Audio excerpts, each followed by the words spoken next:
Well, good afternoon. I hope you enjoyed your lunch break and you are refreshed and ready for the second session of our symposium, The Impact of Spirituality on Mendelsohn's Oeuvre.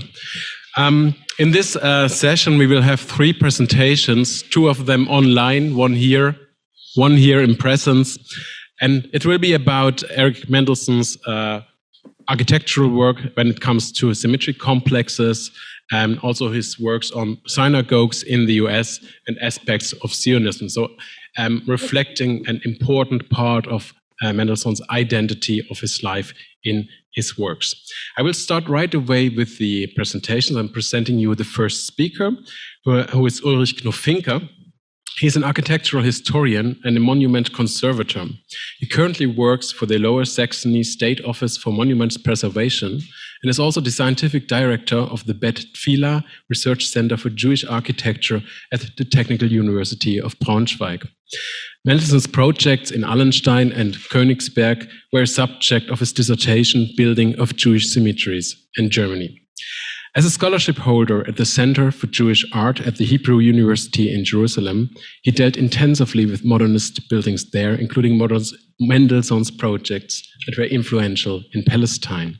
And now we will hear Ulrich Knufinke on Erich Mendelsohn's Jewish cemetery complex in Koenigsberg, Kaliningrad, this building as a contribution to the development of architecture with Jewish connotations in the Weimar Republic.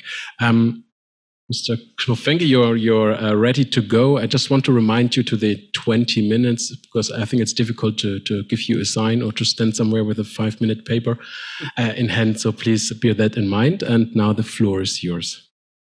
Thank you very much. Ladies and gentlemen, I hope you can hear me and see for the presentation. First of all, I would like to thank the organizers for this inspiring conference. I'm very pleased to introduce you to a project by Erich Mendelsohn that has received comparatively little attention to the date. The Jewish cemetery in Koenigsberg from 1927 to 29. With my contribution, I would like to place the cemetery, on the one hand, in Mendelsohn's work, which, however, others before me have already done convincingly. On the other hand, I will try to describe the project against the background of the history of Jewish cemetery architecture of its time.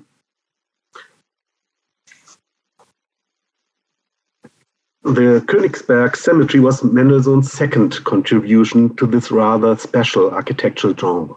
In 1911, the Mourning Hall and the Tahara House in his hometown of Allenstein were the first buildings he was ever able to realize, but it was certainly not these buildings that prompted the Jewish community in Koenigsberg to commission Berlin's best-known avant-garde Jewish architect to design their new cemetery 16 years later. Family connections of his wife Louise in Königsberg, however, may have played an important role. After Allenstein, the Königsberg Cemetery was one of only two other projects that Mendelssohn realized for Jewish community in Germany, the second being the Jewish Youth Home in Essen from 1933 too. For 1912, it is documented that he made a competition entry for the synagogue in Augsburg. As far as is known, however, he did not take part in the competitions for synagogues and other cemetery projects of Jewish communities, which were announced between 1918 and 1933. Only once he was able to realize a synagogue room in Germany, the one in the large building of the Leibbrith in Tilsit. Apparently, the Königsberg synagogue community, Synagogengemeinde Königsberg, was already thinking about building a new cemetery before the First World War. In the correspondence with his wife Louise, who was related to the wealthy and respected Königsberg family Magnus, such a project is mentioned in 1914. Louise wanted to lobby the community rabbi Vogelstein for a commission to her husband. It is unclear whether Mendelssohn's sketches for a Totenstadt, city of death, and a crematoria, dated 1914, were created in connection with Louise's activities, but a certain relationship to the later realized project in Königsberg is unmistakable. In the correspondence, the Leichenhalle appears again in 1920, when Louise again turned to relatives in Königsberg. The community was apparently looking for a suitable building plot at that time. It is not clear how and when the contract was awarded. In any case, the cemetery and its buildings were constructed between 1927 and 1929. So far, we do know little about the design and construction process. 5 perspective sketches for the mourning hall in Koenigsberg have survived in the Kunstbibliothek, which are probably to be dated 1927. Scale design and construction drawings are not known at present. You can see the sketches. Mendelsohn published a plan of the entire complex, a photo of the model by Arthur Köster, and 4 photos in 1930 in Das Ganzen des Architekten. You can see all these photos. I come back to them later. The Warsaw historian Ruth Lazarowicz, whom I would like to thank for her help in my research, drew my attention to another photo. Martin Munkaci published it as early as 1929 in an article about modern Königsberg in the Berliner Illustrierten Zeitung. Thus, it can be assumed that the known exterior and interior photos were all taken by Munkaci. On the basis of these sources, the cemetery complex can be described quite well. The forecourt, accompanied on the side by the apartment and administrative building, the flower store, sets the cemetery apart from the street. A gate in a low wall forms the entrance. From here, a central path leads to the mourning hall at the other end of the burial ground, which is divided into small fields by geometrically cut hedges. The hillside location allows the elongated cemetery building to develop a certain monumental effect. The dynamic contrast of the low enclosing wings with their cantilevered roofs emphasizing the horizontal, and the towering wall is already laid out in the known sketches as a dominant design idea. Many formal elements, typical of Mendelssohn at this time, can be found in the building, but the clear symmetry of the complex perhaps goes back to his early sketchy attempts of 1914. The functions of the individual rooms can only be determined on the basis of the publication of 1930 and by means of comparisons. The mourning hall called Friedhofsgebäude was a multi-part structure. Flat wing buildings enclosed an inner courtyard called Totenhof, court of death, and continued to the right and left of the structure of the hall. The wings on either side of the courtyard served as ritual mortuary rooms. Here, traditionally separated by gender, apparently took place the so-called tahara, the ritual washing and preparation of the corpses for burial. It may be assumed that in both wings there was a room with a washstand required for the tahara, and probably also rooms for stay of the members of the funeral societies. The mourners crossed the courtyard and entered through double doors into a foyer. Surprisingly, one did not enter the funeral hall along the central axis, but through doors leading into the low side aisles to the right and left of the central nave. One passed the podium with a place for the coffin, a sermon lectern, and side parapets with candlesticks, and had to turn around to look back to the podium. Opposite, on the east side, of which no photos survive, the floor plan shows another entrance, here in the center, and toilets on the right and left. It is noteworthy, look on the left, that this part of the structure is set off from the mourning hall by a double wall. Possibly this is due to a religious regulation according to which the descendants of the priests of the Jerusalem temple, the Kohanim, are not allowed to be under the same roof with the corpses for reasons of ritual purity. Nevertheless, to allow Kohanim to participate in mourning ceremonies, rooms are occasionally added to the mourning halls in such a way that they can be separated from the part containing the corpse. This double wall, strange at first sight, could indicate such a separation and would prove that the Jewish community and its architect were well aware of the traditional religious regulations and wanted to strictly observe them. In other respect, the construction of the morning hall is remarkable. The central nave walls, divided horizontally into wide, bluish-white and narrow, deep brown strips, ran from the entrance to the rear without supports. This allowed the entire width of the room to be used without obstructing the view, without sacrificing the dynamic and at the same time sacralizing effect of a basilica-like cross-section. Contrasts of material, color, and brightness must have underscored this effect. On the west side, above the podium, a 3-lane vertical glazing was inserted between the high nave walls. The windows of highly rectangular glass panes in deep brown, blue, and gold, all the colors are from the description of 1930, had been designed by Karl Grossberg. Grossberg trained under Lionel Feininger at the Bauhaus in Weimar and became known as a painter of the new objectivity, neue Sachlichkeit.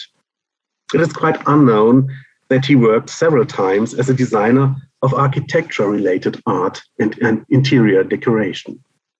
Grossberg worked largely abstractly in his interior design projects.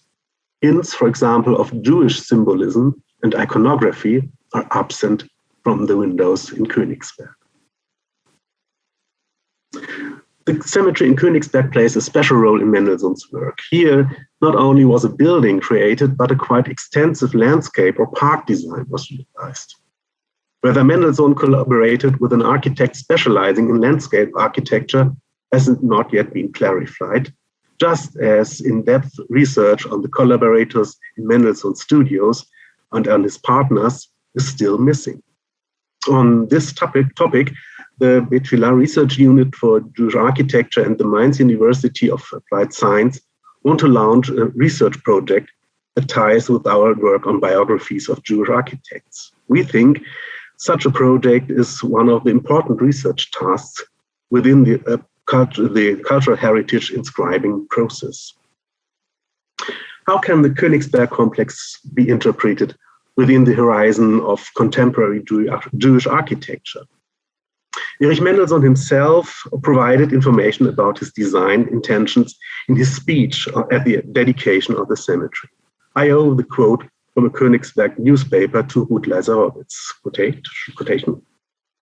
But only when this building equally fulfills the conditions of its purpose, its landscape, and its spiritual origin, it will be able to rise above the individual narrowness of its own hand to become a work of art. For example, to the universal realm of divine mystery. Here, though on a small scale, a sacred area has been created. No greater praise can come to its builder than when from the very essence of his creation, this sanctity of the area becomes apparent. Sacred as death, which it serves, sacred as life, which now makes its entrance here. End of quote of Mendelsohn. Mendelsohn stresses the importance of both the landscape and the spiritual origin for his way of designing. The goal is that the building rises from an individual work of art, from an individual work to a work of art, quote, into the universal realm of the divine mystery, end of quote. What Mendelsohn formulates here in general terms applies all the more to a cemetery building. Its reference to death makes it a sacred area. This explicit sacralization of the cemetery building is special at this point. For mourning halls, as well as synagogues, are not traditionally considered sacred spaces in Judaism. Sacred is only the Torah. What could Mendelsohn draw on behind the cemetery? The building task, Jewish cemetery and Jewish cemetery building, had developed in the course of the 19th century into a task for architects. Prior to this, there had been functional buildings for the Tahara and simple guards dwellings in several Jewish cemeteries. An architectural design was not sought for the buildings located far away from the settlements. The first cemeteries designed as architecture and park by well-known architects date to the first third of the 19th century, the time when the so-called bourgeoisification of the Jews began and legal equality was gradually achieved.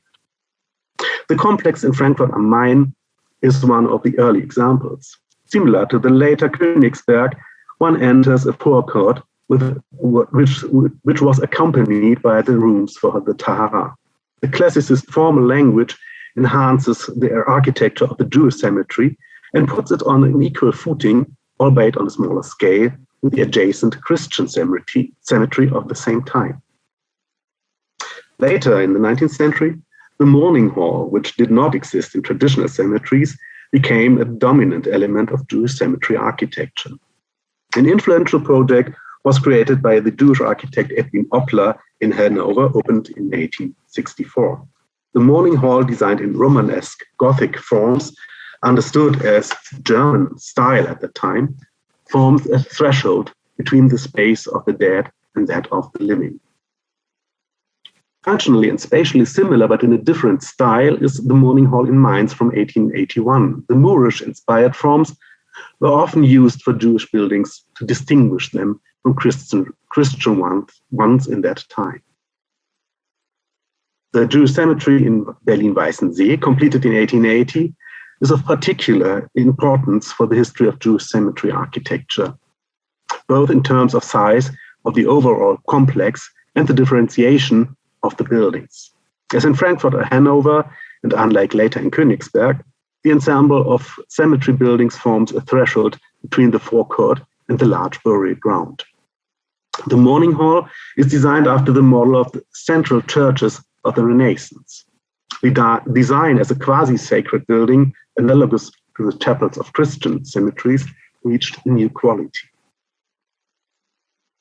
Around 1900, the architecture of Jewish cemeteries, as well as synagogues, gradually left explicitly historicist forms. Mendelsohn's Eilenstein Mourning Hall is an example of this, as it is the mourning hall in Celle by Otto Häsler, the cemetery in Worms by Georg Metzler, and the one in Braunschweig by Georg Lübke. During the period of the Weimar Republic, some smaller and a few larger Jewish cemeteries were built. They form the closest context of the Koenigsberg cemetery. After a planning process lasting several years, a new cemetery in Leipzig was inaugurated in 1928, designed by Wilhelm Haller. The cemetery buildings were destroyed in 1938, as well as in Koenigsberg. Oriented in their layout to the Berlin model, the buildings fit stylistically with the jagged expressionism popular in Leipzig in that time. Haller's interpretation of his design was published on occasion of the opening. And I quote, "It means a weakness when, for example, the Jew in Germany builds his places of worship in Moorish forms, as we saw in Mainz, and persuades himself that they are Jewish because they were used for a time in certain areas." Haller thus opposes the historicism we saw in Hanover or Mainz.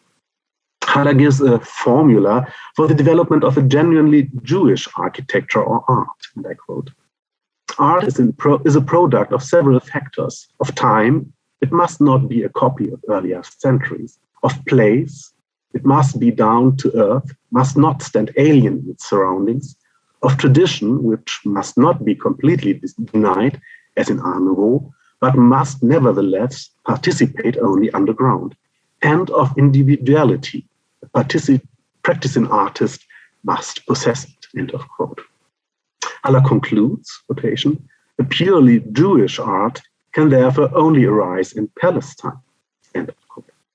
Haller thus gives a cultural Zionist answer to the question of Jewish architecture. Like Mendelsohn, he was already interested in the developments in Palestine in the 1920s. The largest Jewish cemetery complex of the Weimar Republic period was built in Frankfurt am Main by 1929, designed by Fritz Nathan. Monumental austerity characterizes the dark red brick architecture. Nathan commented on his design on the occasion of the inauguration, and I quote, "The outer appearance of the portal, the enclosure, and the buildings should achieve a consecrated monumentality. Generations will be buried here, and the forms and customs in which this burial takes place and the mourning manifests itself will remain the same, as they have remained unchanged for centuries. It is in this sense that this temple of mourning, Jewish mourning, is created in all its serious sobriety. End of quote.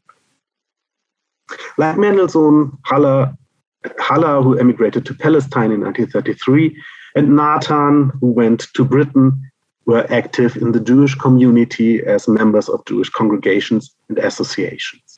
They too found their clients almost exclusively in Jewish circles.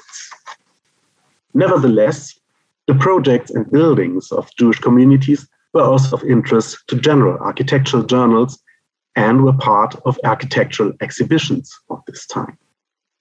In 1930, Kurt Horn, in an article for the journal Kunst und Kirche, classified the Koenigsberg Mourning Hall among the successful examples of a general new sacral architecture.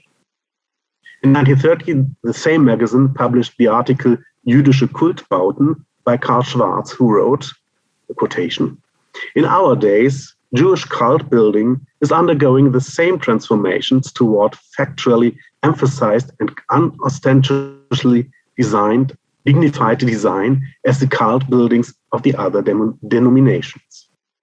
Jewish buildings were included in the discourse of modern sacred architecture." As can be seen in the interpretive contributions of Mendelsohn, Haller, and Nathan in different perspectives, the Jewish architects certainly saw their works in the context of this new sacrality, which wanted to break away from the traditional canon. For Jewish buildings, this had to be an ambiguous term.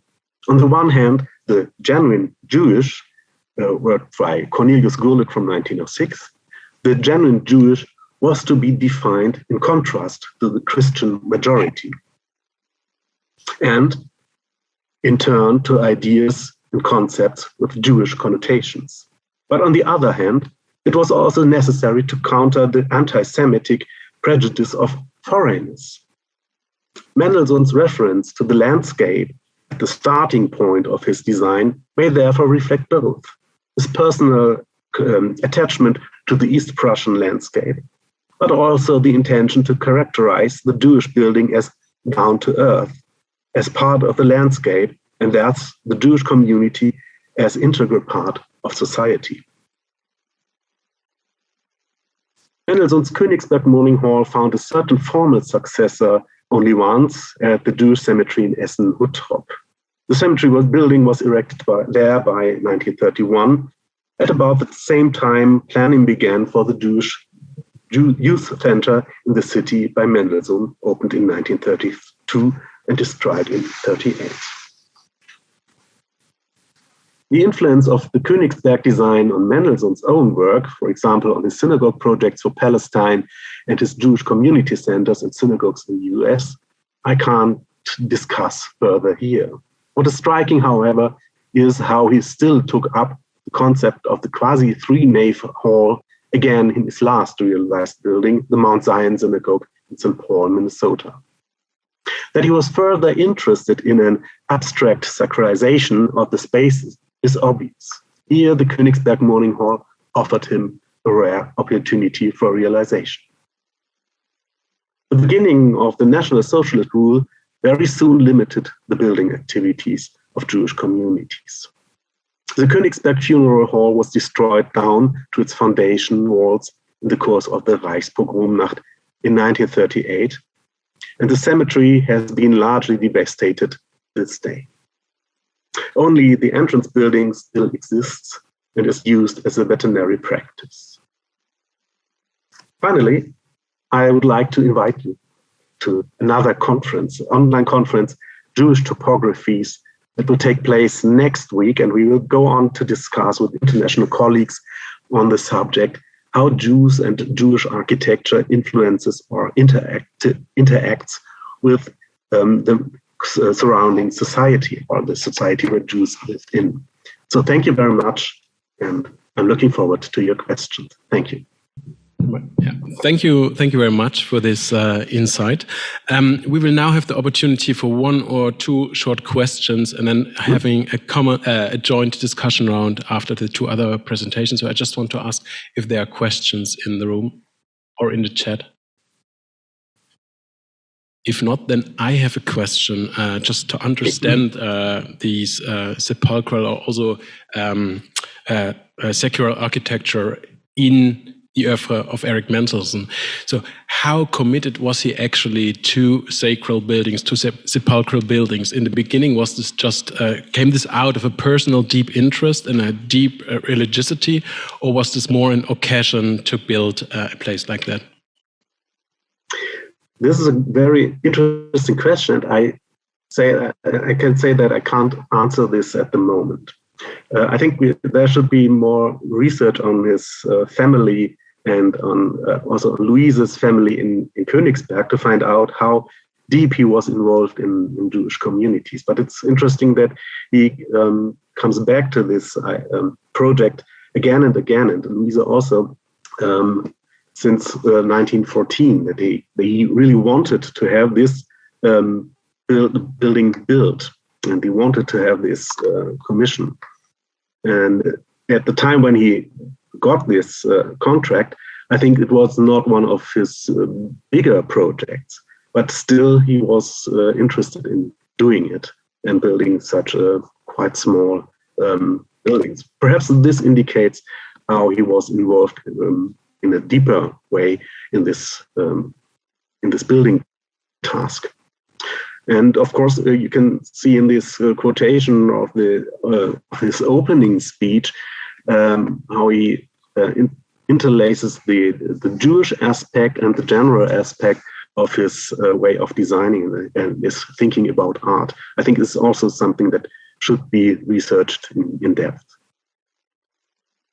Thank you very much. And I guess in a previous session, we learned where to go to read these conversations and papers and letters to find out more about this. And I see a raised hand by Regina Stephan, please. Vielen Dank thank you very much indeed for the very nice presentation about this cemetery we are all curious about. At least I am very curious about. And you were talking about Karl Grossberg, and he was the one that made the interior decoration for the Universum Cinema. So it is very interesting to know where did they meet, did they get to know each other? Did you find out something about this connection between Mendelsohn and Karl Grossberg? Unfortunately, not so much, but it's really interesting. There is a very good catalog of his artwork, of Grossberg's artwork. He was a quite well-known painter of this Neue Sachlichkeit. And it is known that he worked for several architects at that time and the end of the 1920s. I hope that we can get more information on this connection. Because Grossberg worked also, as it said, with Mies van der Rohe and so on. So he was not an unimportant person, but he was quite young when he started working with Mendelssohn, and perhaps the cinema and the cemetery building are the first works of his works in interior design. So there's more research to be done. Thank you very much. We proceed to the second speaker, so please stay online for the final discussion round. And I want to invite Alona Nitzan Shiftan to the stage right now. She is an associate professor at the Technion, the Israel Institute of Technology, where she heads the Architectural Heritage Research Center. Her research focuses on the politics of architecture and heritage, architectural modernism, and critically historiography, with a focus on Israel and the United States. We will hear now Alona Nitzan Shiftan on the topic Zionism and Practice, Erich Mendelsohn from Berlin to Jerusalem. Please, as soon as the machine is ready.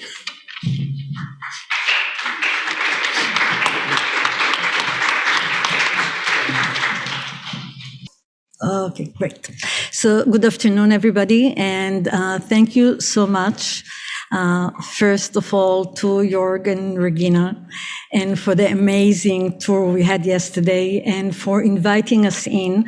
I'm sitting here under two hats, as a scholar, but also as the head of the Aronson Center, and we are very pleased to be the hosts of the second round of this conference. I'll be talking today on slightly differently than initially planned, because Eran Mordechovich and I were traveling together, and Eran told me, you should focus more on what distinguishes Erich Mendelsohn and how can it be used for ICOMOS, exactly the things that we've heard from Regina Steffen this morning. So I'll try to do it in between, and I'm hoping that my aim is to get to these points at the end. I'll start with a personal, maybe the other way around. We didn't move, right? Okay. I'll start with a personal experience that is related to it. As a graduate students, we were hosted by Philip Johnson at his glass house. We went to the messy brick house that we hardly hear about, and then we went back to discuss with him. I'll sit a little bit over here because I can see what you see. It doesn't move over here.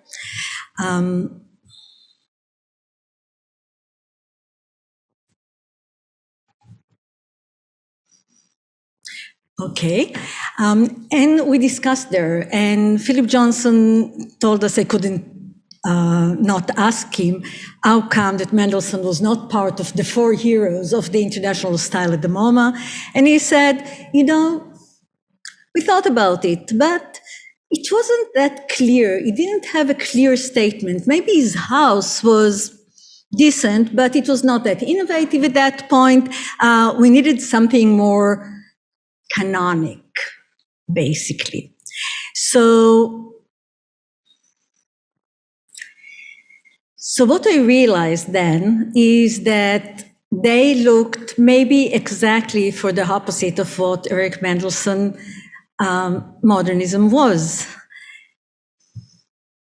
I'm sorry that I'm having the gaps, but there's all kinds of messages on the screen. Okay. So the milieu of the MoMA was saying, for example, Arthur Drexler, 1960s, was admiring Mies van der Rohe. And he says, the history of Mies architecture in the United States has involved the gradual exclusion of everything that had seems to him subjective and conditional. Structure alone is retained. Mies's rationalization is among the most convincing ever made.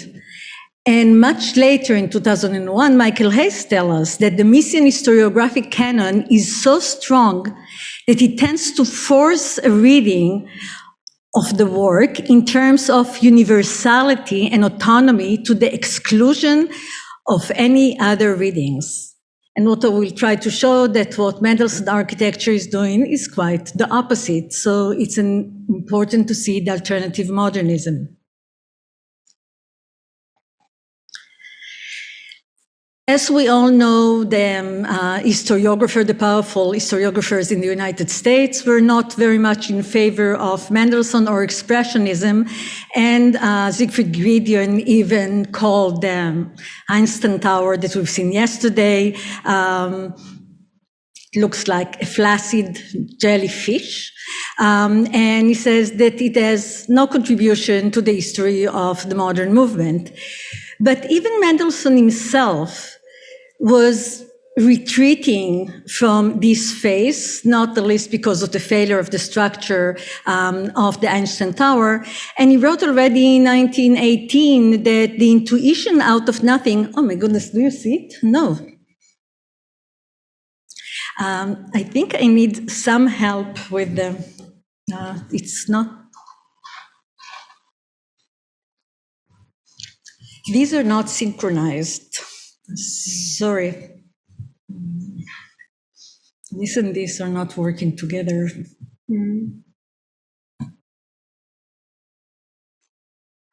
They kept seeing them.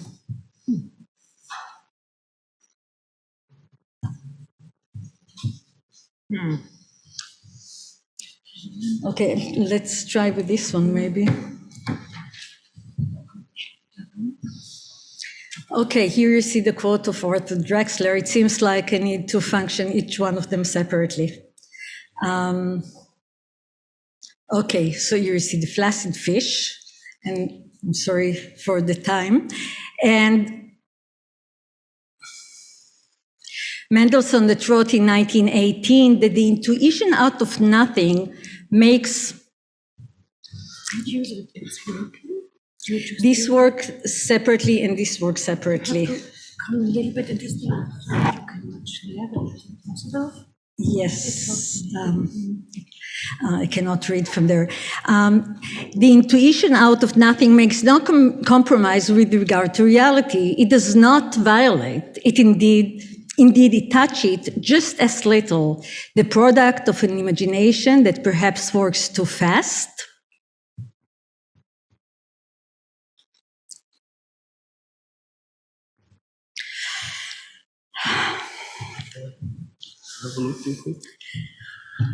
Sorry, I find it hard to. It changes here instead of here. Okay, so this is the right one? Right now I'm here. You're here, okay.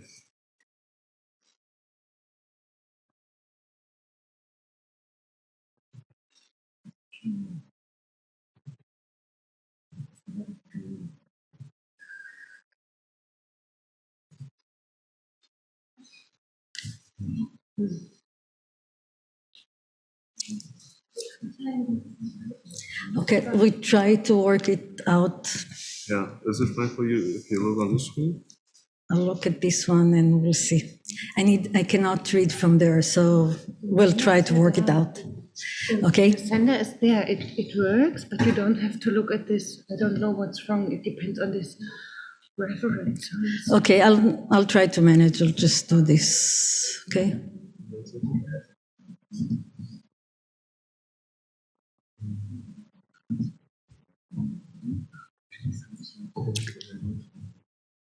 Okay, we'll try. So the idea of not making compromising for reality is the one that he actually articulated more and more. And when he talks at 23 and he talks to future generation of architecture, he insists on the idea that it's not just a vision, but it is very concrete. Shape the world that is waiting for you. Consider the actual condition on which reality is based. Look at the real requirements, the entirety of the manifestation of the age. So it means that the architect activates everything that is happening on site, in the society, in the time, in the economy, they're working in.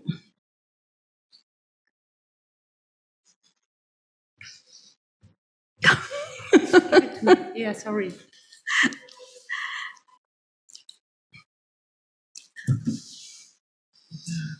It changes here, but it doesn't change. Don't use it. I do it. We open it again and we close this. There are too many open, maybe. This is yours, right?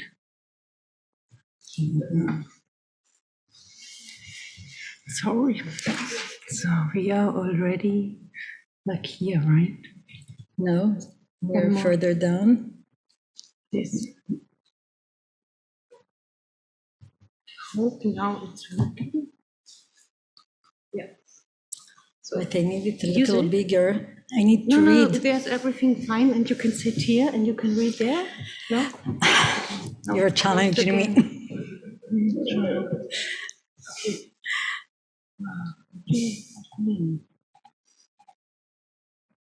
Okay. But when I'm doing this, it doesn't move the slides. This is the sender, and this takes 2 seconds.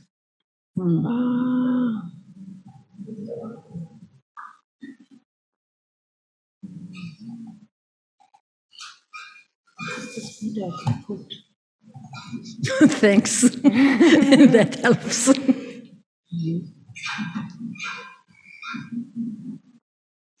I know you're not here. I mean the number? What is the number 10 or? No, I need to see it. Yeah. 8. It's here. And now I do it? Sure.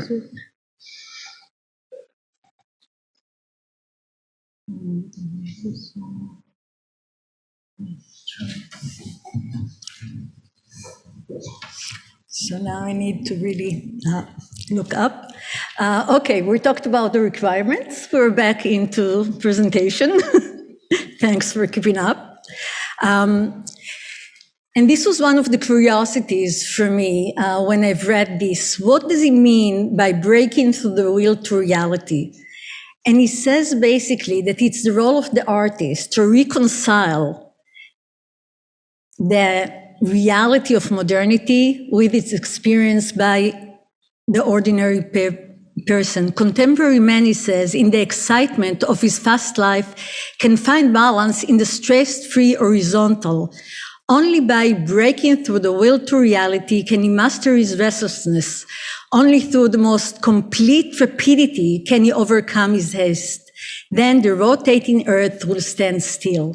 So here we see how this idea of the role of the artist, of them, we'll see as the exiled artist, is to reconcile through architecture, through the form itself. So when we talked about the idea of what we'll get to, one of the things that is very important here, that every tangible building for Mendelssohn is made of holds and expresses the sum of the concrete intangible manifestation of its time and place. It's because of its radical dynamic contextualism that it involves everything, it acts from it and it expresses it and it's mobilizing to the city. And one of the nice moments yesterday in the Voga apartment was when I've seen this drawing, all of us have seen it, and you can see that basically when an artist needs to portray modern contemporary Berlin, the building features very high in it because it's completely gathers in the entire city. You see the building and you can already imagine the kind of life that we're going around it. And now the question is, because we are in a session on spirituality, what does Mendelssohn Jewish identity entail? Why does Mendelssohn Jewish identity entail such radical engagement with concrete realities? And this relates to his Jewish identity, and the idea of looking through the Jewish lens was something that I've learned from Heinz Grünberg, and I'm relying on the research quite a bit. And what is so interesting for me, and what I will try to argue, is that the Jewish identity, the kind of understanding through Buber, was the one that going through the different location of his studies.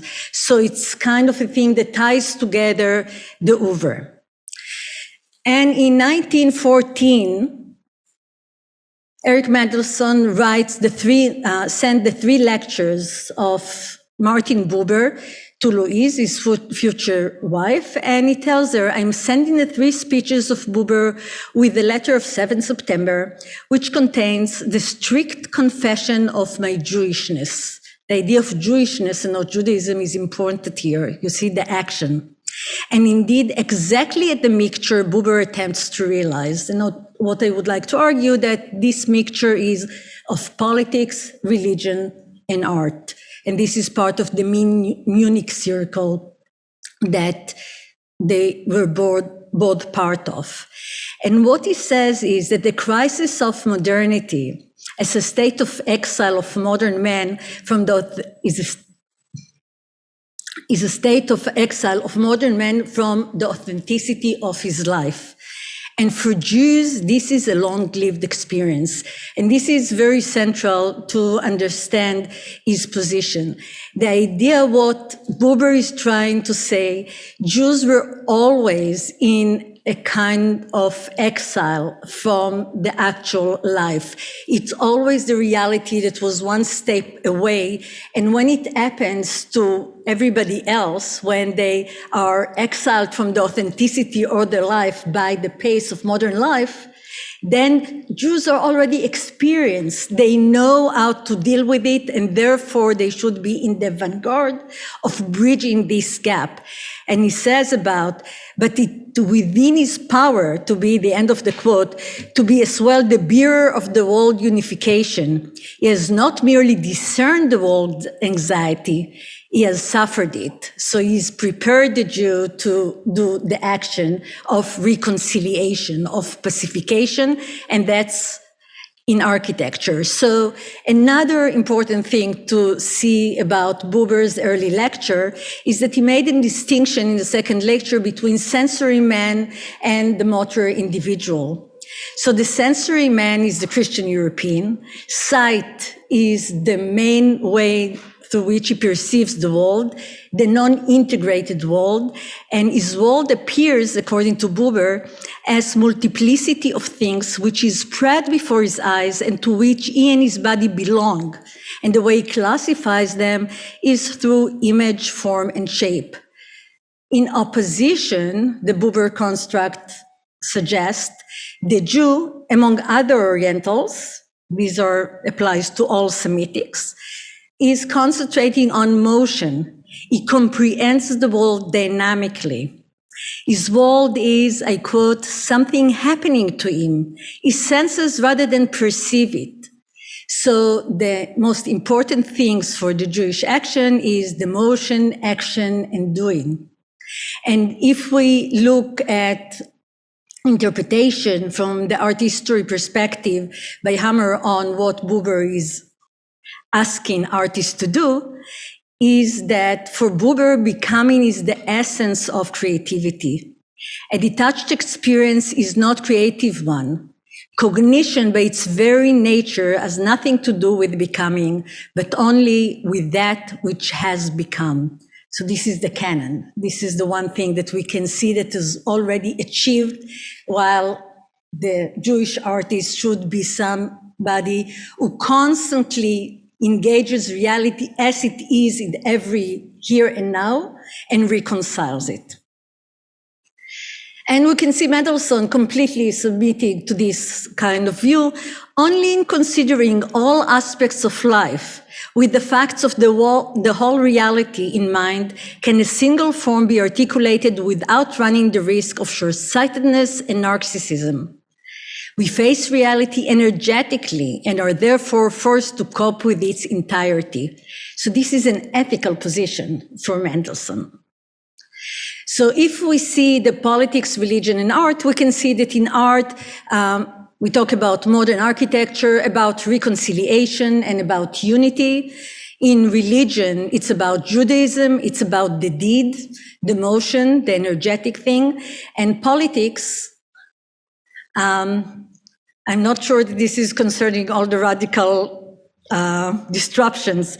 In politics, we'll talk about the world of politics now because I'm moving to Palestine.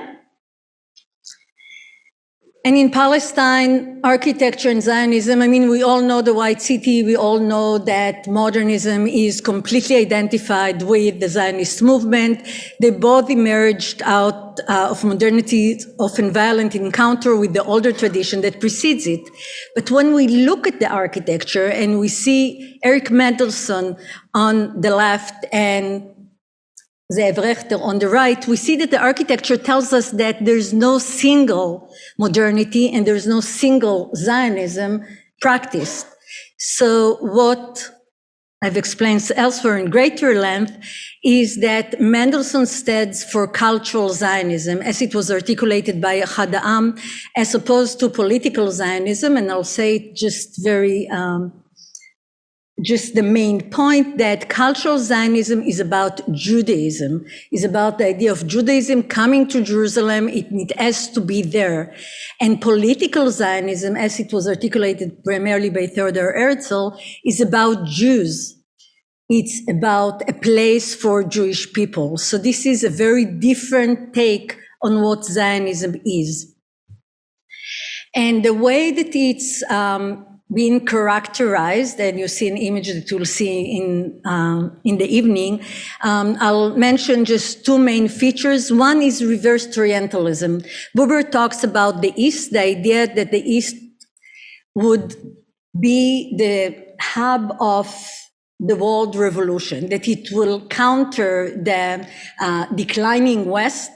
And like Athens at the time, it may be very small, but from Jerusalem would come the global thing. And he says the unsubtle urban civilization based upon the one-sided overvaluation of the intellect fails to appreciate the organic culture of the East rooted in the unity of man and nature.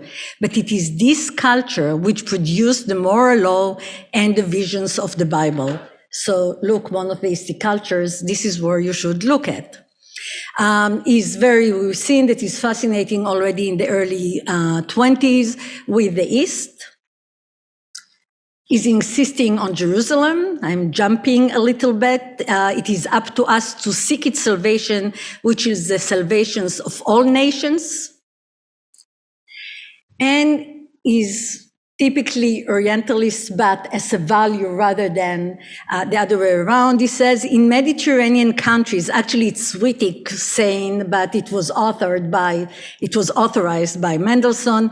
In Mediterranean countries, especially in the village untouched by civilization, Mendelsohn believed that he could find the instinct of true building, okay? This may remind you the way that in the 60s architects were inspired by anthropology, by the way that people doing architecture without architects, the true instinct of building.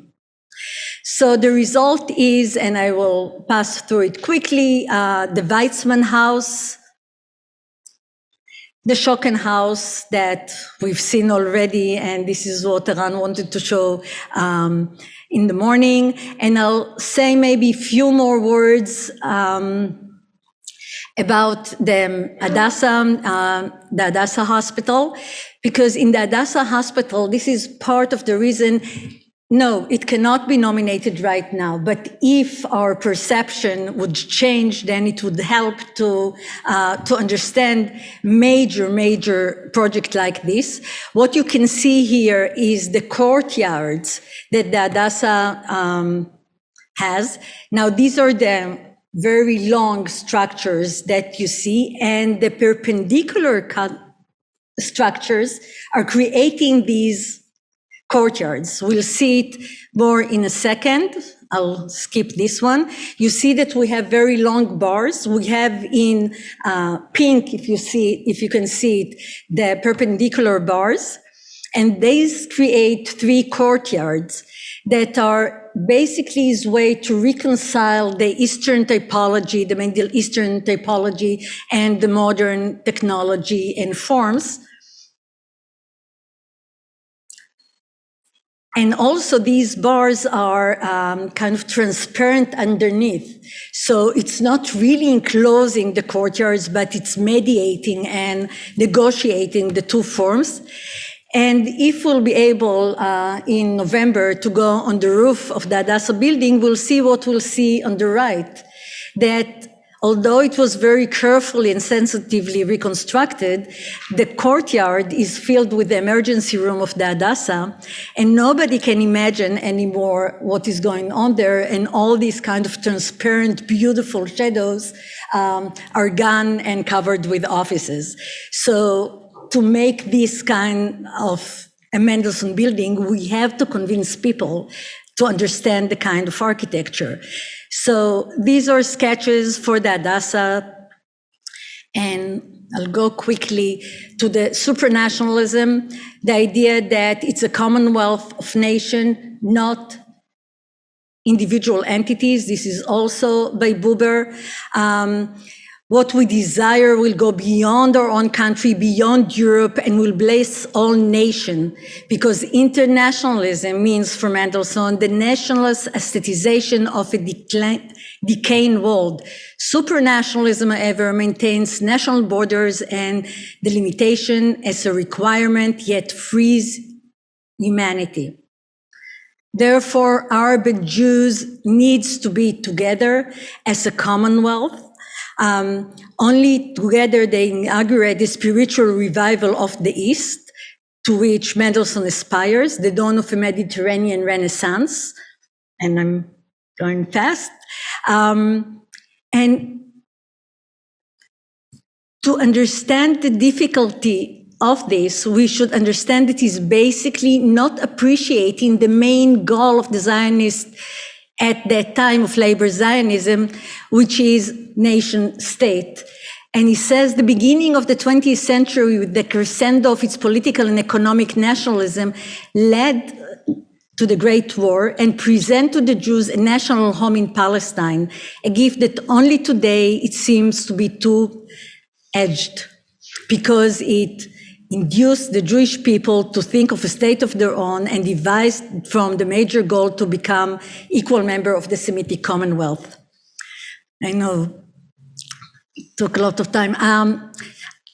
The Zionists are working about a tabula rasa, an apartment free from past memories, about a scientific, Julius Posner writes about the new Zionist village as an experiment, and this contradicts the faith of Mendelssohn, who sees his creative action as a religious action, and he's very much contested the idea of his own disciple, like Karl Rubin, using the forms that he used in Berlin, in Tel Aviv. And we can see the difference between the Anglo-Palestine Bank and Rubin's architecture.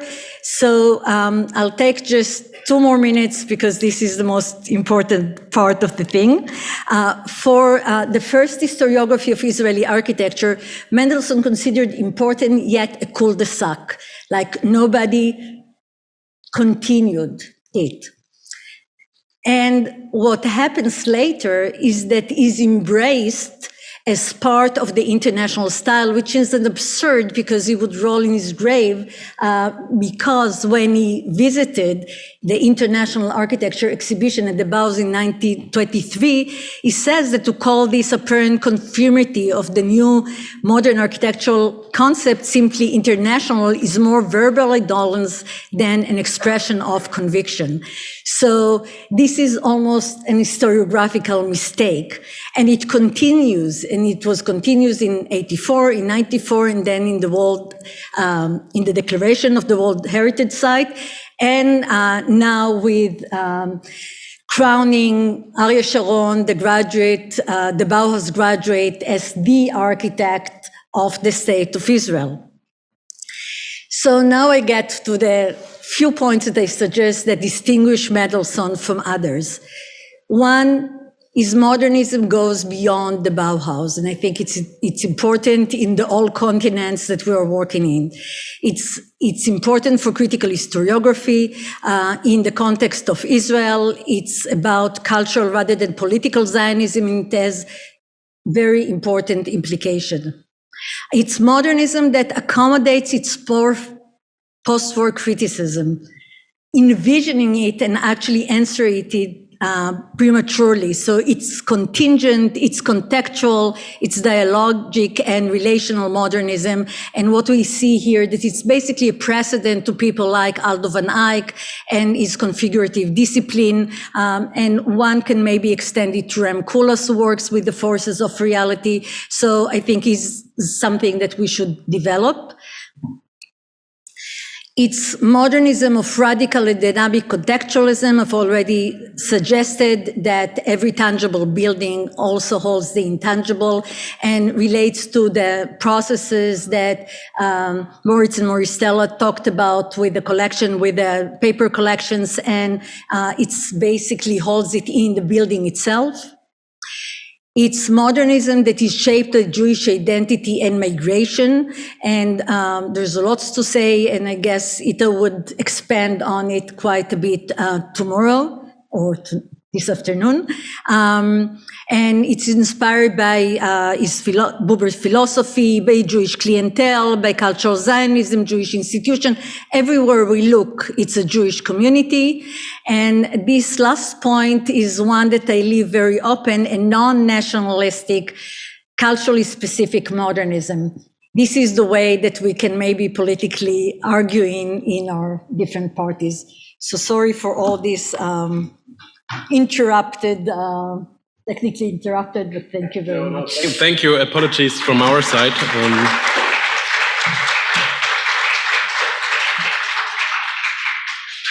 Thank you very much. We have time for one or two questions. I also have a question.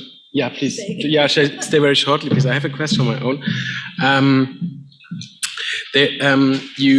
What I found it interesting to what you explained on this Jewish perception or Jewish perspective on modernity, and then you showed this chart of Buber with this comparison. I'm always trying not to believe these things, but then I saw this idea of movement, which is so important. And this is, I think, something that we can clearly see in the architecture of Mendelssohn in his sketches. It's all full of movement. Being a Jew and being deeply embedded in Jewish culture and have a Jewish network and strong Jewish context, and also going to Israel, still leaves for me one question open. This is, how religious was he actually? So was it more a cultural situation, or was he a deeply religious man as well? What maybe the most important thing about this group that admired, a very small group of cultural Zionists that admired Buber, was that his Judaism was contesting the halacha. So it's not that you do the 513 rules that your daily life is working around, but it was the idea not of Judaism, but of Jewishness, and not about religion, but about religiosity. So the feeling of active religious sentiment that can be activated in Jerusalem, that's why it's a cultural Zionism, that's why it should be connected to Jerusalem. It was more the way that he writes specifically about the act of creation, the sketches, the design, all that kind of stuff, as kind of religious activity, but not because it's according to a rabbi or to any rule, but because it's a spiritual engagement with his faith. Thank you very much. Is there another question here in the room? There's a question in the chat. Yeah, is it good for now, or? Yeah, I think so. Yeah, please, yeah.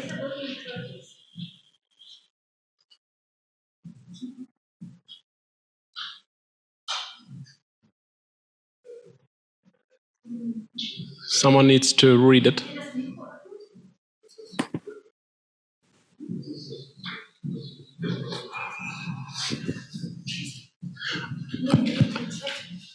Otherwise, we can postpone the question to the joint discussion in the end and just continue with the presentations. Yeah? Okay, let me do it like this to save some time. So we come into the last lecture of this session. It's again online by Kathleen James-Chakraborty, who is a professor of art history at the University College Dublin, and also an Alisa Mellon-Bruce Senior Fellow at the Center for Advanced Study in the Visual Arts at the National Gallery of Art in Washington, D.C.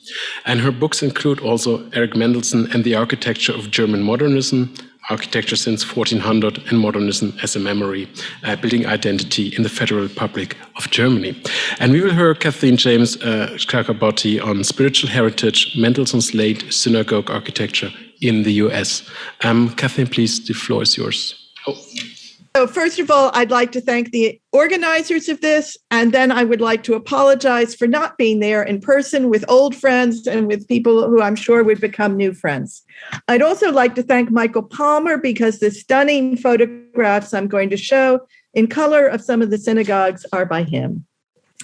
It's very easy when considering the architecture of Erich Mendelsohn, and I'm going to say it in an American accent because once he moved to the United States, he stopped speaking German, to focus upon the expressionist who drew fanciful sketches during World War I and tried to build the Einstein Tower in the same spirit, or on interwar Europe's most imaginative commercial architect whose streamlined curves were copied around the world.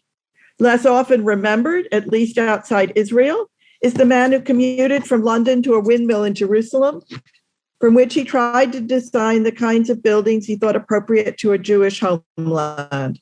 Even less well known, including in the very communities in which they stand, is the architect of four of the most impressive and influential synagogues in the history of architecture in the United States.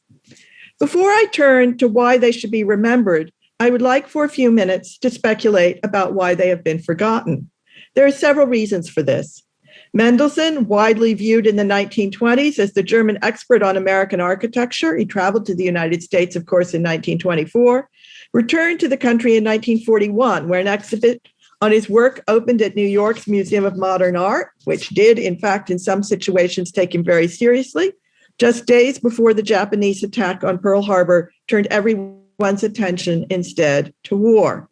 While Walter Gropius and Ludwig Mies van der Rohe had already settled into prestigious teaching positions, Mendelsohn, who was in the 1920s and early 30s, much better known in the United States than either former director of the Bauhaus, struggled to find his place. One reason for this was indeed that fame which identified him with forms that were by this point no longer new. He tried to assimilate, placing his bet on what proved to be the wrong horse. Already in 1924, he had befriended Louis Mumford. In 1945, he moved to San Francisco to establish an office in the orbit of William Worcester, the man who was, after Frank Lloyd Wright, widely viewed, not least by Mumford, as the country's most progressive architect.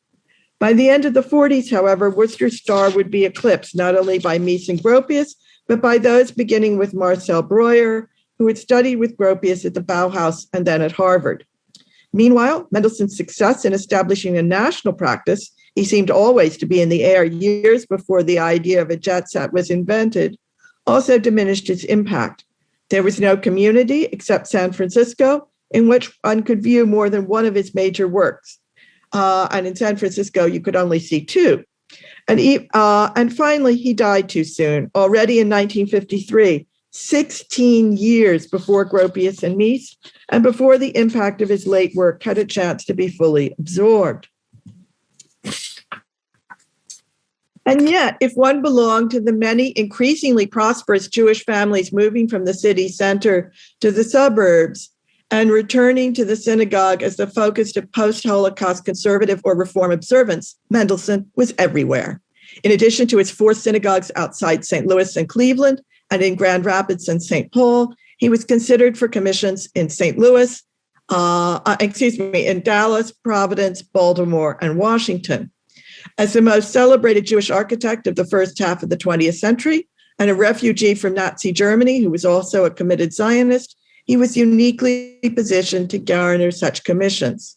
There's no evidence that he was more interested in designing synagogues than department stores or office buildings, the bread and butter of his German work, or continuing the specialization in hospital architecture he had developed while living in Palestine.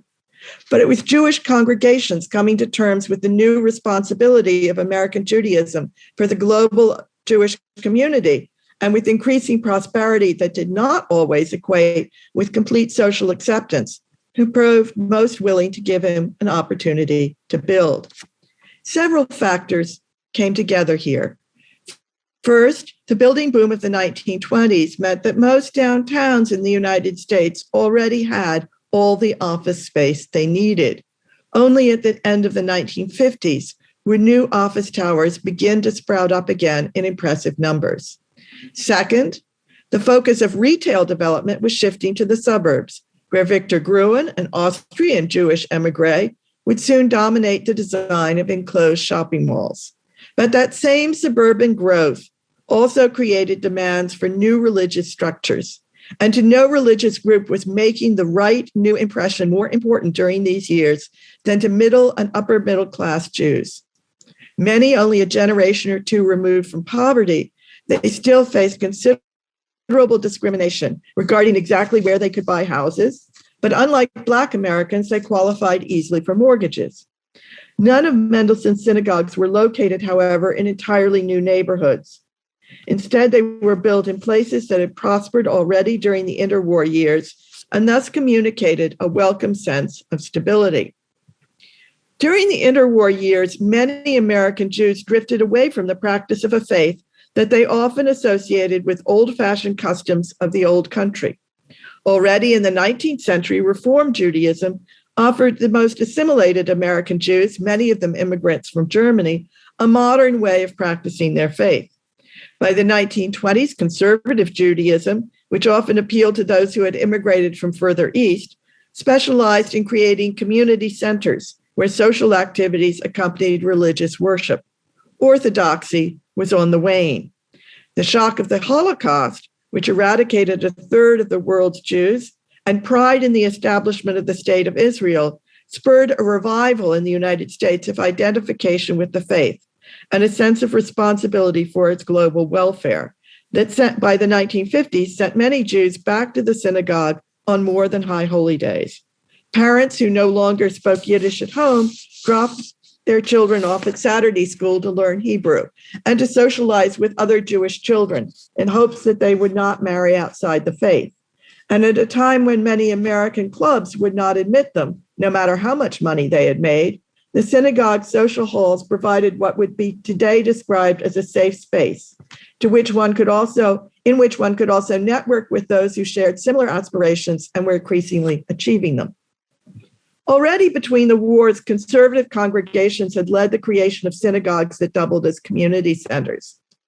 Most of these buildings, like many major interwar Reform synagogues, were built in a vaguely Byzantine style that replaced the so-called Moorish, meaning Islamic, but often specifically inspired by Spanish examples such as the Great Mosque of Cordoba, a neoclassical building sponsored by wealthy Reform congregations around the country in the late 19th and early 20th centuries. So in the 1920s and 30s, a building like the one you see here read in the American context as modern. After 1945, however, historicist references were beginning to appear passé. This was especially the case with the well-educated Jews alert to new developments in the visual arts who were present, even if they did not dominate, most conservative and Reform congregations. And thus there was increasing support for a new approach to synagogue architecture. To the best of my knowledge, no major Neo-Byzantine synagogues were built in the United States after World War II. Mendelssohn's first break came in St. Louis, where he was commissioned to build the new B'nai Emunah. This conservative synagogue, led by the well-established Abraham Halpern, a leader nationally in the conservative movement, was moving west out of the city, although exactly how far west was a matter of considerable discussion. In the end, Mendelssohn's building was constructed in University City, a near-in suburb bordering St. Louis. The congregation moved further out in 1985. The Center of Creative Arts, now one of the most successful community arts organizations in the United States, was founded in an effort to find a new use for the building, which has since gained two major extensions. One of the most striking things about B'nai Emunah, and one which survives intact today, is Mendelssohn's approach to the site. On the one hand, he wanted a dramatic gesture that would be clearly visible from a major boulevard several blocks away. The great sweep of the arch over the sanctuary provided this. On the other, he treated the complex in a surprisingly urbanistic manner. The two facades bounding the corner site both emphatically meet the street, even as he pushed the sanctuary back to the interior of the site. Classrooms and offices defined a small interior courtyard, but the most important aspect of the plan was the way in which he placed the social hall in front of the sanctuary, from which it was separated by a folding wall that could be opened to accommodate the larger attendance that marked high holy days. He was very proud of this much imitated feature, although he had not, in fact, invented it. He did indeed popularize it. B'nai Emunah garnered an enormous amount of national attention, including from both the Jewish and the architectural communities. Although, like almost all ambitious commissions completed during these years, it cost more than expected. This was a time of inflation. The congregation had every reason to be extremely proud of the result. And the involvement of Halpern ensured that it garnered the respect of other rabbis. One of these men was the young rabbi at Park Synagogue in Cleveland Heights. Its new building was actually completed before B'nai Emunah, although design work began later. Park Synagogue, the largest of Mendelssohn's synagogues, is particularly important for its plan and its dome. Both of these features tie it back to a key German precedent, the synagogue completed in 1913 in Essen, a city that boomed in the early 20th century due to the presence of the Krupp family steelworks. Designed by the local architect Edmund Kerner, this building was one of the largest and most stylistically up-to-date synagogues erected in Germany right before World War I. Nothing so ambitious in terms of scale has been built for the country's Jewish community since. Mendelssohn knew the building well, as in the early 1930s, he was busy building the congregation's new youth center, which was, unlike the synagogue, destroyed in Kristallnacht. While the synagogue is located downtown, the youth center was on the other side of the main rail line, close to prominent new churches by Otto Bartning and Dominicus Böhm, the two leading German reformers of Protestant and Catholic church architecture, respectively, and men who Mendelssohn admired. And the centralized sanctuary you see here relates to as well to Böhm's St. Engelbert in Cologne and to Otto Bartning's Auferstehungskirche or Rundkirche in Essen. The idea that that centralized space with minimal ornament and a striking use of light was important was something that Mendelssohn knew anyway, but also was being exposed to by those reformers. Park Synagogue, with its triangular plan and its large dome, modernizes the Essen structure, but the dome also references the Neo-Byzantine architecture, complete with dome, that was the preferred choice, as we've seen, for interwar reform and conservative congregations who could afford it. And I've just shown you Cleveland's Tifereth, Israel, now reborn as a performing arts center. By contrast, Temple Emmanuel is Mendelssohn's most modest synagogue. Built for one of the country's oldest Reform congregations, it's located in Grand Rapids, a city that was at the time, as it had been for nearly a century, the center of the American furniture making industry. The porte cochere is an interesting touch. You don't see it very well in the black and white, but it offers protection from harsh winters and also communicates that this is a Reform synagogue to which congregants might drive at a time when many conservative and almost all Orthodox Jews would have been reluctant to do so on the Sabbath. And B'nai Emunah was located in University City, partly because Rabbi Halpern thought it was all right to go by streetcar. Those older members of the congregation who were still living in St. Louis could get there by streetcar, but the younger ones who did drive from further out generally parked around the corner and walked the last bit in the 1940s and early 50s. In Grand Rapids, instead of putting the social hall behind the entrance to the religious space, as he did in the three other synagogues, Mendelssohn placed it alongside the space used for religious worship. So half of the space you see in the color photo here would have originally been the social hall. A folding partition wall ran on a track, which I think you can make, you can see on that center beam. Down the center of the space, shown here, in use on both sides as a synagogue. This is a congregation that has expanded since this time, and so usually does use the whole space as a synagogue.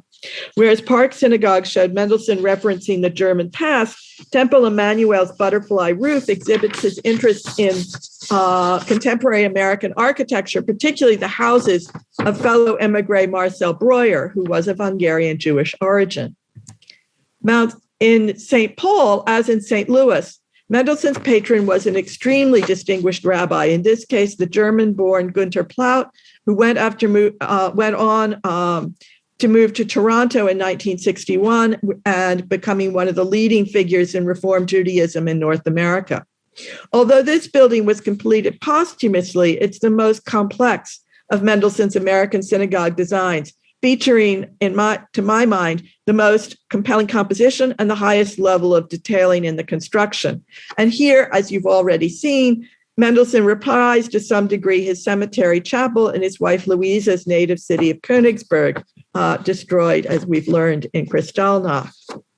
Mount Zion should also be understood as standing in dialogue with Eliel Saarinen's recently finished Christ Lutheran just across the Mississippi in Minneapolis. Taken together, these two suburban structures represent the apex of mid-century modern American religious architecture, while sharing an understatement characteristic of the Twin Cities.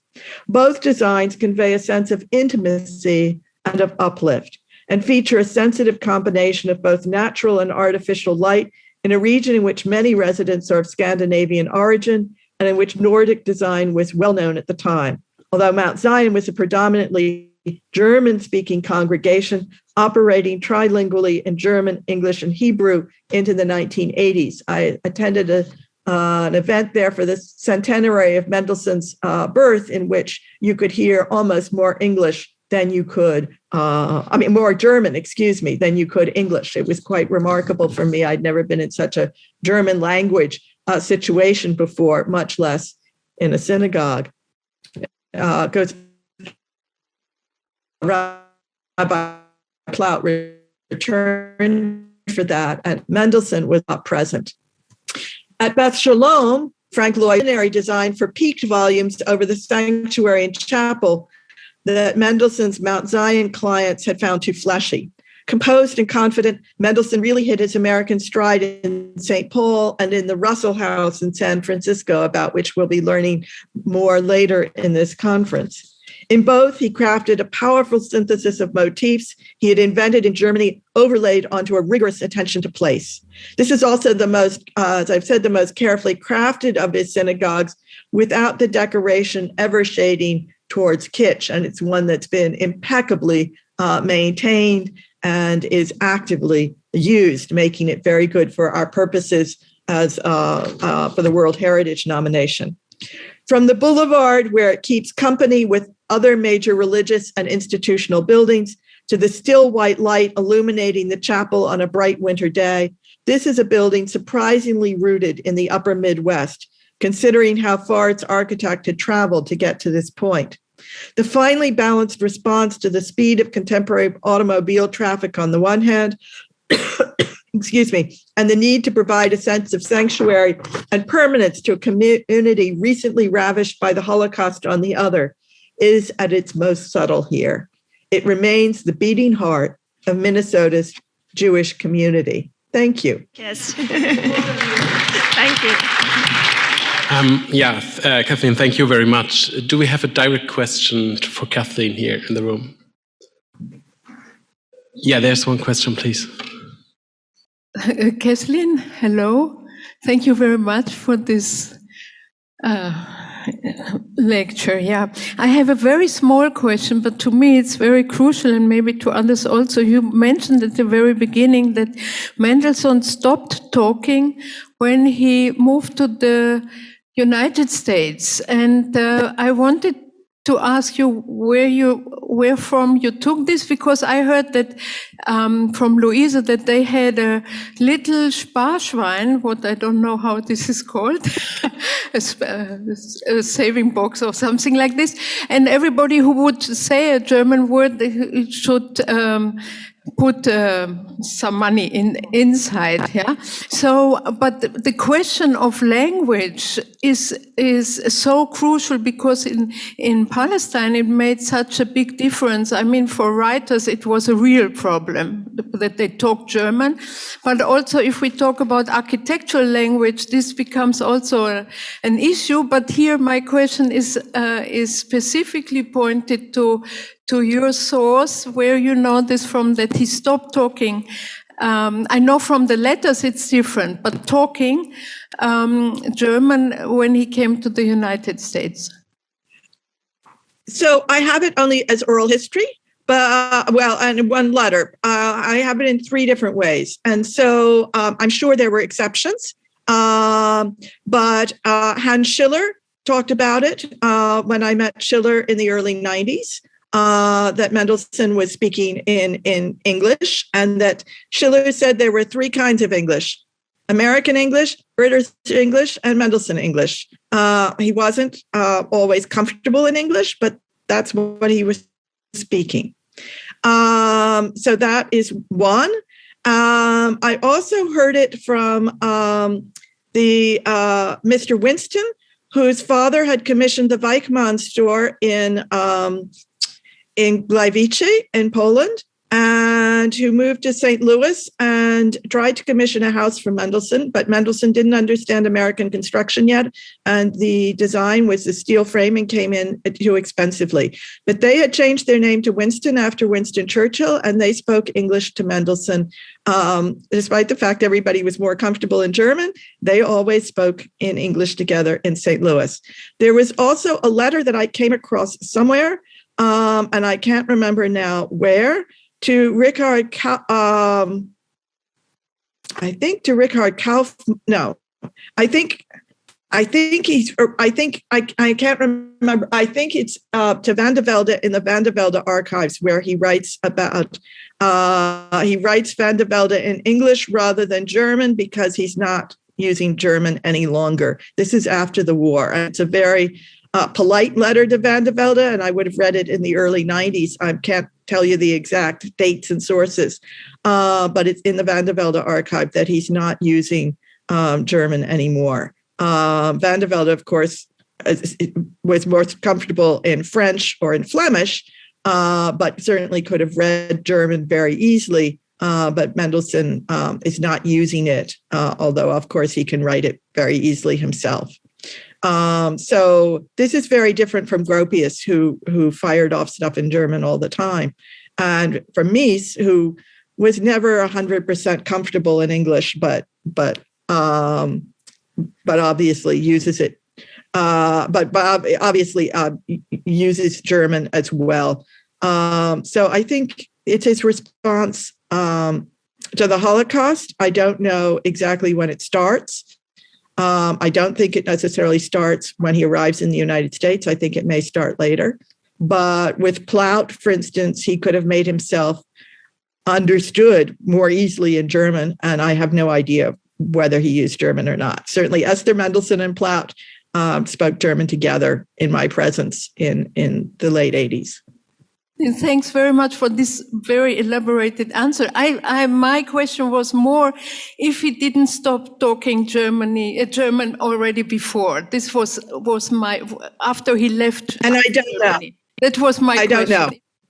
And I have to say, I only know about the American situation. That's the question. But it's too small a question. Thank you very much for the question and the answer. I don't know if you want to go on that.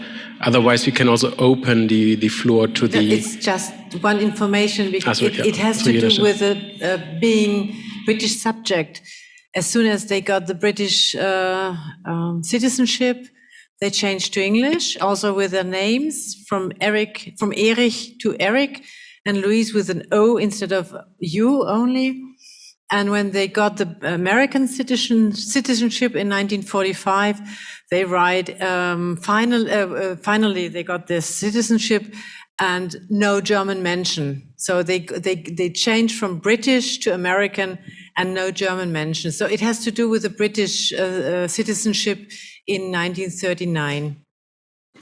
Thank you.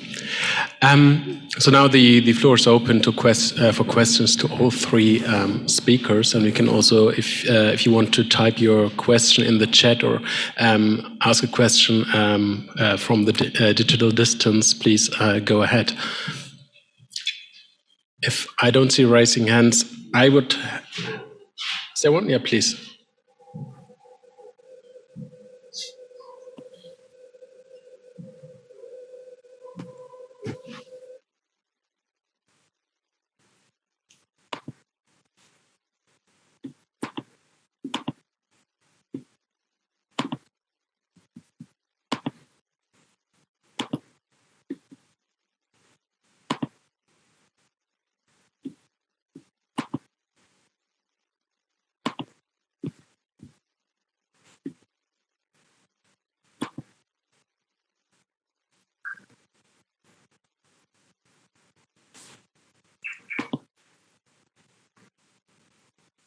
See if this person come back or not. I have to confess, I don't know very much about Jewish sacral modern architecture, and I presume that part of our audience knows a lot about it, and there are also people here and in the online section who are not very knowledgeable about this. And I have the question, and actually, how influential was Mendelssohn on sacred architecture? So we saw wonderful buildings, but I just cannot assess how much impact these sacred buildings had on other architects later in the 20th century. And maybe this is a question to all three of you, so I don't know who wants to start. I see Kathleen raising a hand.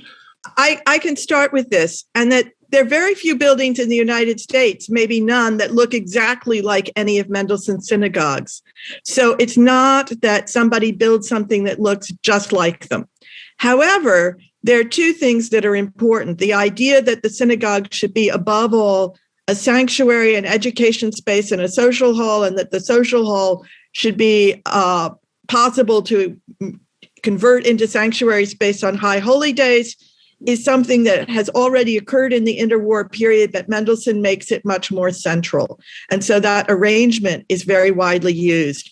The other thing that I think is really important is the level of, say, architectural ambition, that these are synagogues that, with possibly the exception of Grand Rapids, are very widely published and known to the architectural community. Architects are traveling out to see them. A friend of mine knew Peter Eisenman in college, but not very well, and Eisenman came to visit him simply to see B'nai Emunah when it was first opened. And so this American synagogue becomes a building where disproportionately it's likely to end up in architecture magazines. Disproportionately, it's likely to end up as a local showpiece. Disproportionately, it has much more architectural ambition than most local churches, and is better tied into the most ambitious end of American architecture. And that's something that Percival Goodman, who's Mendelssohn's main rival for these commissions, can't achieve. But that's something that stays that way through the synagogue building boom that continues for another 20 years, and that is something that's still distinctive in the United States today, although there's much less new reform and conservative synagogue construction today.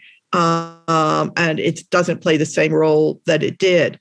But in moving the Jewish community into the center of what's now called a Judeo-Christian tradition in the United States, which is terminology that's only takes off in the 1950s, these buildings really play an important role.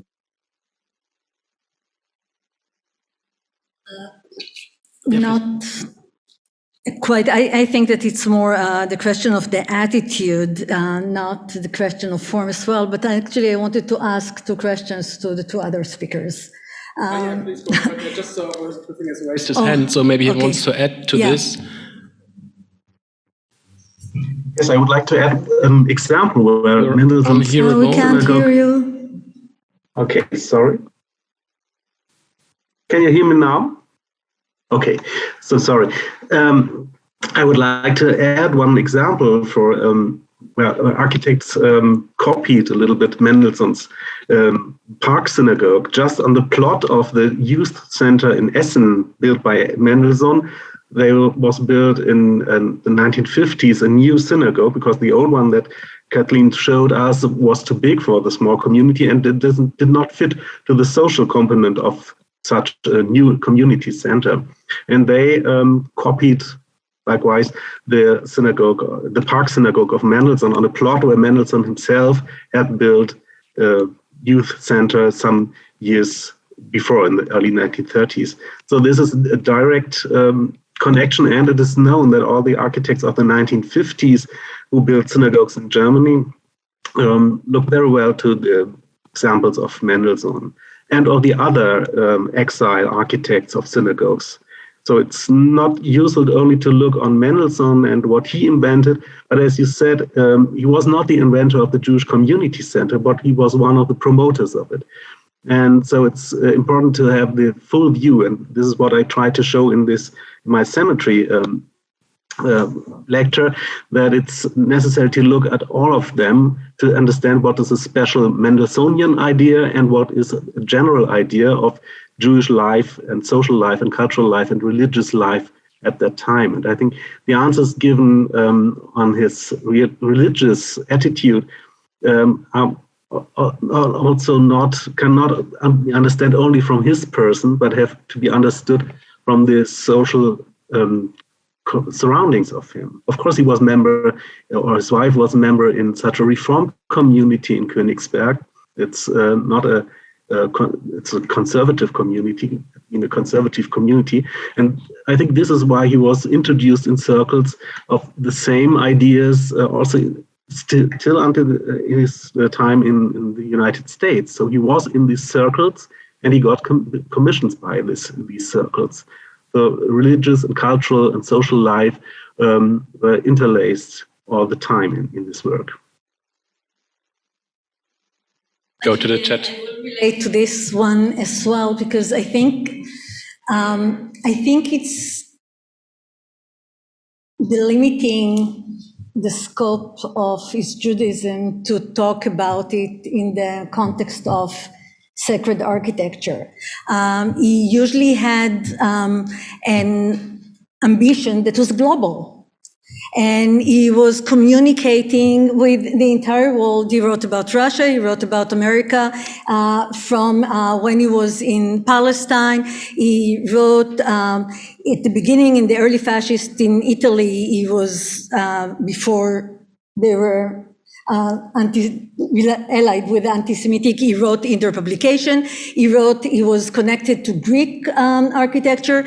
I think that the Judaism was a way to view the world more than sacred architecture. Actually, he built so much in Europe, and we can find maybe 2 religious structures, and we're very happy when we find the second one. In Palestine, he did no religious architecture whatsoever, and only in the States, and this is not only because he chose it, it's because this is maybe the only commissions that he could get at that point. So I think that the entire idea of spirituality and Judaism is a different topic in his Oeuvre. I think that it's really important to understand it. For example, like today, we're looking at the exchange between Walter Benjamin and Gershom Scholem, and we see that it's a certain way to understand the interpretation of modernity, different than Mendelssohn's, but this is the kind of contribution that his Judaism has. I think that it's important not to limit it within functions, but it's really much larger than that. That's, I think, an important note, and I think that scholars working outside of Germany and the US could sympathize with that, because in Jerusalem it doesn't build sacred architecture. Thank you. We have there's another question, and then I think we have questions in the chat as well. Okay, please. Just Alona, coming back to the sacred buildings, and there is a synagogue very much like Bnei Emunah in Brazil, in São Paulo, built by the architect is Mindlin, Erich Mendelsohn, that was in the United States, but the fact that it's very similar, the community, how it was, the community center, is because this is a German community that it's called the broader community with that has a contact with the Bnei Emunah. But to speak in a larger panorama, we can make a comparison with the Nehemiah buildings also, and how if Mendelsohn was looking to Nehemiah and how the Nehemiah architecture developed, but at the same time Nehemiah was also looking to Mendelsohn. So just. And if I might address that, one of the interesting things, of course, is that Niemeyer is also looking at Bohm, because the parabolic arches in the Church of St. Francis in Pampulha are clearly inspired by Bohm. So there's an international discussion going on in which Niemeyer is aware of Mendelssohn's forms, he's aware of Bohm's churches, and certainly Mendelssohn would have known Niemeyer's work because the Brazil Built exhibition was such a powerful contribution to the American discussion in the early 1940s. So I don't know that they knew each other personally, but they would certainly have been very, very aware of each other and known publications of each other's work. Mendelssohn arrives in the United States too late to see Niemeyer's Brazil Pavilion at the World's Fair in New York, but certainly to be in a situation where he hears a great deal about it. But what's interesting, I think, also about the Mendelssohn synagogues is that he doesn't use them as a platform for the kind of sculptural expressionism which other people in the 1950s, think of Ronchamp with Le Corbusier, will find churches and synagogues as a platform for. He's much more restrained in this regard. And he thinks that restraint clearly is appropriate for this rather than this kind of sculptural expressionism he's given to commercial architecture, which some people will then apply to religious architecture in the 50s, but he will not. And I think that's fascinating. There will be other buildings in St. Louis that do that by people who are very aware of Mendelssohn's earlier work, which has been much admired and very well known in St. Louis. When he comes to town, many people have been aware of him for 20 years already and very proud of him as the world's leading Jewish architect. Colleagues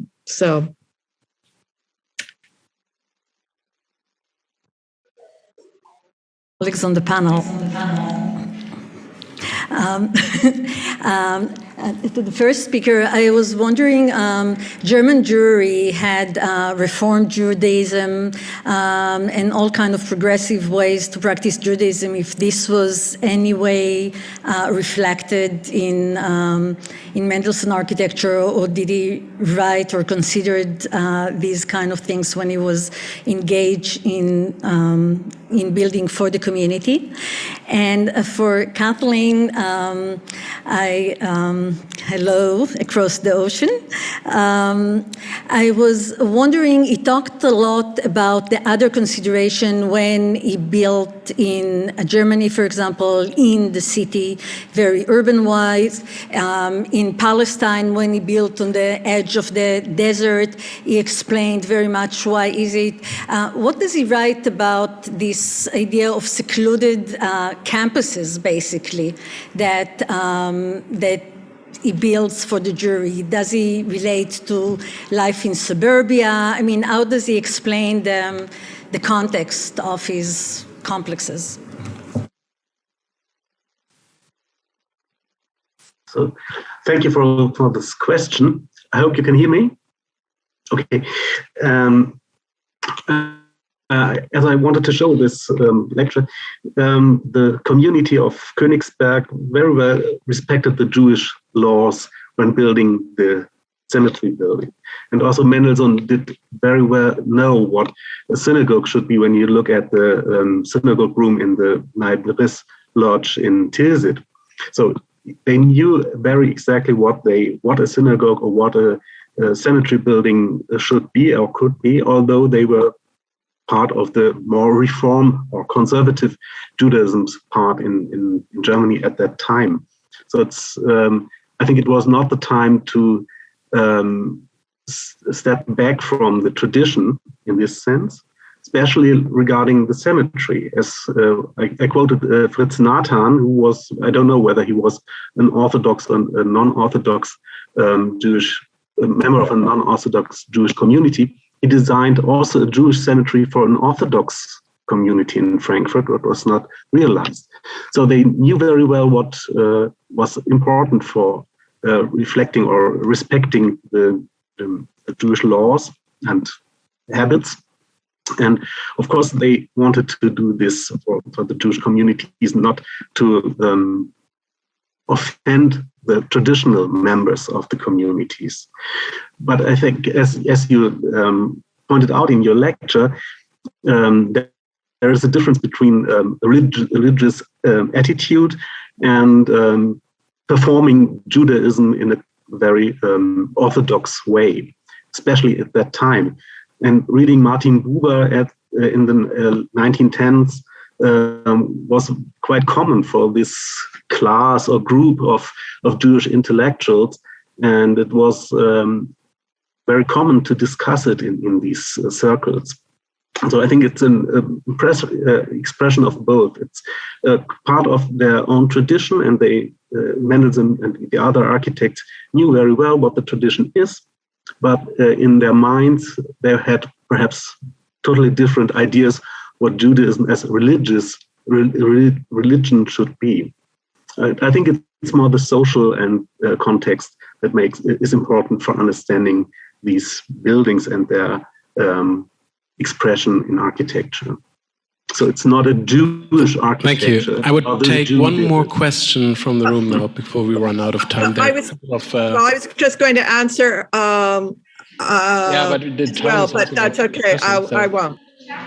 Yeah, who is? Sorry. Okay, then we just take first a question from the room, and I think maybe the question in the chat can be solved directly from the speakers to the askers. Otherwise, the break would diminish. So. Also one question to Kathleen about the American city.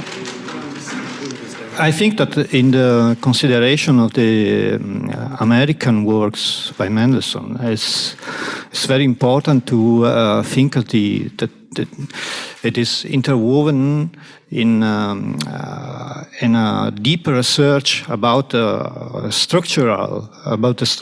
So it's fundamental things. So in all the different synagogues, Mendelssohn experiments with a different kind of shell architecture, because he was really convinced that there was the right time to develop this kind of structural forms. It's also he mentioned this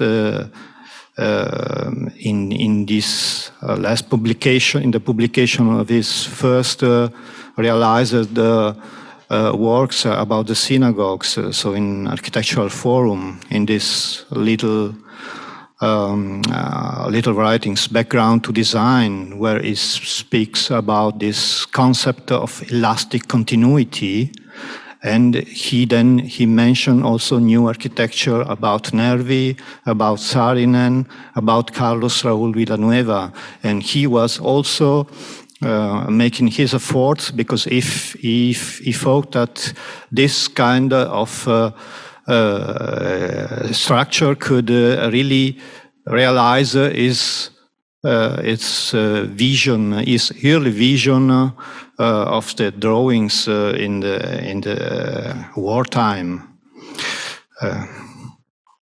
And this is also a thing that is very important. Also, thinking about the candidature about in the World Heritage, because it's not just the expression of spiritualism of Judaism, but it's also a real architectural research that was paving the ground for what from what came later, so in the 60s. And this is also a thing that even Nikolaus Persner then recognized when he wrote his own small introduction to the English edition of the German correspondence in the 60s. Then he, looking backwards, he recognized that he was wrong in not having mentioned Mendelssohn in his own outline of European architecture, and that he actually, in these last works, in his last American works, has reached a kind of ripeness, so architecturally. This is also an important thing.